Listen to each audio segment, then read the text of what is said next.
മറ്റൊരു പ്രധാനപ്പെട്ട വാർത്തയിലേക്കാണ്. വിഴിഞ്ഞം നാവായിക്കുളം റിംഗ് റോഡിന് ഭൂമി വിട്ടു നൽകിയവർക്ക് നഷ്ടപരിഹാരം കിട്ടാത്തതിൽ പ്രതിഷേധിച്ച് ഡെപ്യൂട്ടി കലക്ടറെ നാട്ടുകാർ ഉപരോധിക്കുകയാണ്.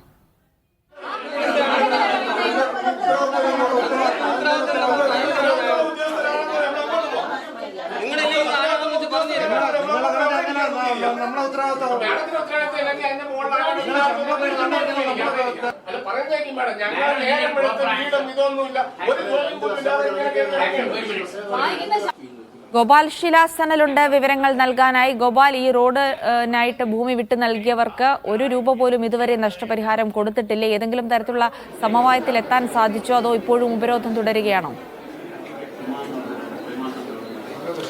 ജിൻസി, ₹1 പോലും നഷ്ടപരിഹാരം കൊടുക്കാൻ പറ്റിയിട്ടില്ല എന്ന് മാത്രമല്ല, ഇവരുടെ ആ ഭൂമിയുടെ രേഖകൾ സംബന്ധിച്ച ഒരു ക്രയവിക്രയമോ നീക്കുപോക്കോ പോലും നടന്നിട്ടില്ല എന്നുള്ളതാണ് വസ്തുത. 2023 മാർച്ചിലാണ് ഇവരിൽ നിന്ന് ഈ ഭൂമി ഏറ്റെടുക്കുന്നതുമായി ബന്ധപ്പെട്ട രേഖകൾ, യഥാർത്ഥ രേഖകൾ സർക്കാർ വാങ്ങുന്നത്. അതിനുശേഷം 2023 ജൂണിൽ പണം നൽകാം എന്നുള്ളതായിരുന്നു ആദ്യം ഇവർക്ക് നൽകിയ വാഗ്ദാനം. പിന്നീട് പല തവണയായി ഇവർ പല ഓഫീസുകൾ കയറി ഇറങ്ങി, പലയിടങ്ങളിൽ നിന്നും പലതരത്തിലേക്കുള്ള മറുപടി കിട്ടി.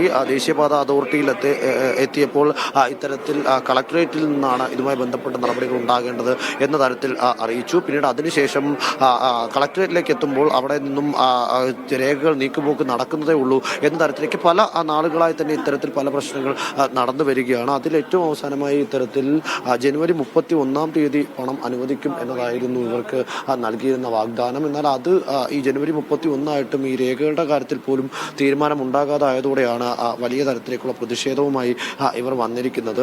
വിവിധ ഇടങ്ങളിൽ നിന്നുള്ള ഏകദേശം 50ഓളം വരുന്ന ആൾക്കാരാണ് ഡെപ്യൂട്ടി കളക്ടർ ഷീജ ബീഗത്തിന്റെ എല്ലാന്റെ NH അതോറിറ്റിയുടെ ചുമതല വഹിക്കുന്ന ഡെപ്യൂട്ടി കളക്ടറുടെ ഓഫീസിനുള്ളിൽ ഉപരോധ സമരം നടത്തുന്നത്. ഇവിടെ സ്ത്രീകളടക്കമുള്ളവർ ഈ സമരത്തിൽ പങ്കെടുക്കുന്നുണ്ട്. എന്താണ് നമ്മൾ ഇങ്ങനെ ഒരു സമരവുമായി ഡെപ്യൂട്ടി കളക്ടറെ കാണാൻ വന്നത്? ഞങ്ങളുടെ പ്രമാണങ്ങളും ഡോക്യുമെന്റ്സ് എല്ലാം വാങ്ങിയിട്ട് 2.5 വർഷത്തോളമായി. പല പ്രാവശ്യം വരുമ്പോഴും ഞങ്ങളോട് ഇതിന് ഓരോ സെക്ഷൻ ഉദ്യോഗസ്ഥ ഓരോ സെക്ഷനിൽ നിന്ന് അതിന്റെ ഷോർട്ടേജ് ഇന്നതാണെന്ന് പറഞ്ഞ് ഞങ്ങളെ മടക്കി അയക്കും.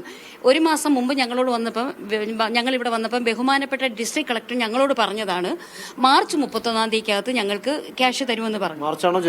മാർച്ച് 31 തരുമെന്ന് പറഞ്ഞപ്പോൾ ഞങ്ങൾ പറഞ്ഞു അത് പോരാ എന്ന് പറഞ്ഞപ്പോൾ രണ്ടാമത് ഞങ്ങളെ വിളിപ്പിച്ചിട്ട് പറഞ്ഞു ജനുവരി 31 കൊടുത്തു തുടങ്ങും, മാർച്ച് 31 കംപ്ലീറ്റ് എല്ലാവരുടെയും കൊടുത്തു തീരുമെന്ന് പറഞ്ഞു. ഇന്ന് മാർച്ച് 31. ഇന്ന് ജനുവരി 31 മുതൽ കൊടുത്തു തുടങ്ങിയിട്ട് മാർച്ച് 31 കൊടുത്തു തീരുമെന്ന് പറഞ്ഞു. അപ്പം ഇതിനിടയ്ക്ക് ഞങ്ങളൊരു 2 ആഴ്ച മുമ്പ് ഇവിടെ വന്നിരുന്നു. കളക്ടറെ കാണാൻ വന്നപ്പം മാഡം ഞങ്ങളോട് പറഞ്ഞത് ഞാൻ എന്താണ് നിങ്ങളോട് പറഞ്ഞത്, അത് നമ്മൾ പറഞ്ഞിങ്ങനെ ജനുവരി 31 കൊടുത്തു തരുന്നത്, പിന്നെന്തിനാണ് നിങ്ങളിപ്പോൾ വന്നത്? ആ ചോദ്യം ചോദിച്ചപ്പോൾ ഞങ്ങളിൽ ഒരാൾക്ക് പോലും ഒരു മെമ്മോയോ ഒന്നും വന്നിട്ടില്ല. ആ സ്ഥിതിക്ക് ഞങ്ങൾക്ക് അറിയണ്ടേ ജനുവരി 31 എന്താണ് നിങ്ങളുടെ ഡെവലപ്മെന്റ്സ് എന്താണെന്ന് ഞങ്ങൾക്ക് അറിയണം. ഞങ്ങളുടെ എല്ലാ ഡോക്യുമെന്റ്സും ഇവരുടെ കയ്യിലാണ്. ഇന്ന് കളക്ടറെ കണ്ടപ്പോൾ എന്താ കളക്ടർ ഇന്ന് കളക്ടറെ കണ്ടില്ലല്ലോ. കാരണം കളക്ടറെ കണ്ടപ്പോഴത്തേക്കിനും അവർക്ക് യാതൊരു ഉത്തരവാദിത്വം ഇതിനകത്തിലില്ല. ഞങ്ങളെ പോലെ തന്നെ ഉള്ളു അവർക്കെന്ന് പറഞ്ഞിട്ട് അവര് സീറ്റ് ഒഴിഞ്ഞു കിടക്കാണ്. സീറ്റിൽ നിന്ന് ഇറങ്ങിപ്പോയി. ജോലി ചെയ്യേണ്ട സീറ്റാണ് കിടക്കുന്നത്. ഞങ്ങൾ അവരെ ഉപദ്രവിക്കാൻ വന്നതല്ല. അപ്പൊ ഞങ്ങളോട് ശരിക്കും ഇതൊരു സമരമോ പ്രതിഷേധമോ അല്ലല്ല സമരമോ പ്രതിഷേധമോ അല്ല. ഞങ്ങളുടെ അവകാശങ്ങൾ, ഞങ്ങളുടെ